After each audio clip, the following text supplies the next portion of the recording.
So it did start to sprinkle. About the time I started putting on that first row, or the second full sheet. So luckily I didn't need to stand on the roof anymore. I could do it from the ladder. Otherwise it would not have been safe. It would have been too slippery. So we did get that one lined up, laid in, and the screws in it. And then we ripped one in half, so we had 1 foot, 12 inches. And that gave us enough to go underneath and have 1.5 inches overhang,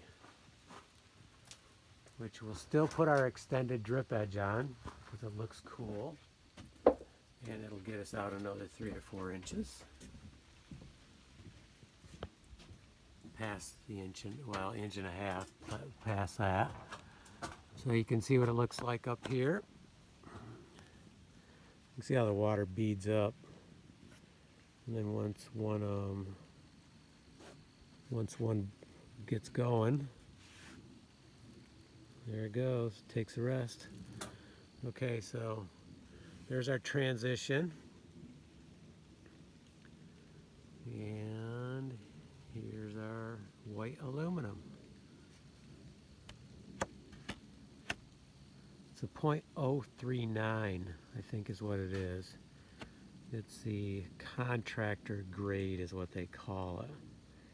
You can get heavier, but it's not mass produced, so you're going to pay quite a bit more if you go even heavier. And honestly, this is nice to work with. It's still pretty solid. It's a nice gauge, nice thickness. So I feel I'm really happy with how this turned out. We're not done yet, but we're not getting any more water on that wood, so I feel really good about that. So really, I was thinking last night, what makes this all possible, this would not have been possible to do it this way had this house been built with different materials, which is very common. So at the time I built this, many people were telling me I did not need to use 1/2 inch plywood for the sheathing. They said just use it for the corners and then use particle board in between. That would have made a big difference.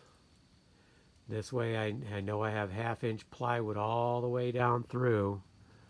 These screws are screwed into that 1/2 inch plywood.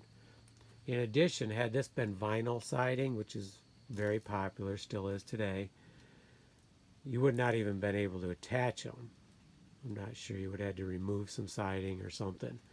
So that would have been a huge issue. Whereas here it's 3/4 inch pine, tongue and groove, all nailed into the plywood.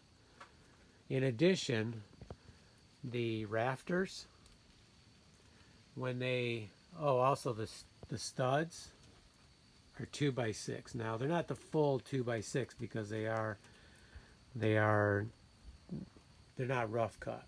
They were plain, so they're more like 1.5 by 5.5, but still solid wood, and they were all nice lumber too. In addition, the rafters, they estimated what I needed for rafters in our snow location, and then I went 2 levels higher because I wanted the rafters to be extra strong.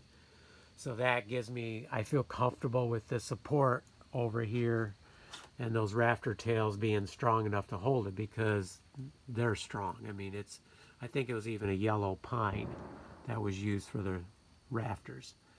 Very strong.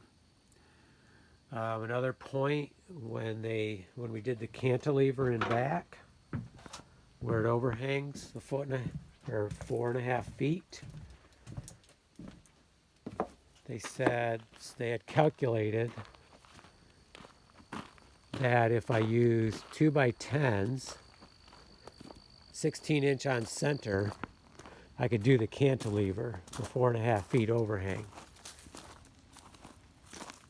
So instead, I went 2x12s, 12 inch on center. because I didn't want any issues with that overhang. And all of the deck is 2 by 12, 12-inch on center. So this house is built very solid. There's other things I did too, but bottom line is it's like a foundation for a house. You need a solid foundation.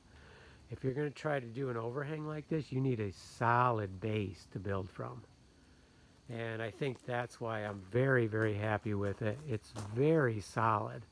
I've been sitting on the edge and there is like no movement whatsoever. And we didn't cut back on supports either. We went every support we could, leaving room around the windows. May have to shorten up that one shutter there because by the time I put the moldings on, it's going to probably push over into that. So we'll do a little modification on them. Okay, Maya and Ava, they want to come out for a little bit, and it's time to eat some breakfast. Okay, looking great.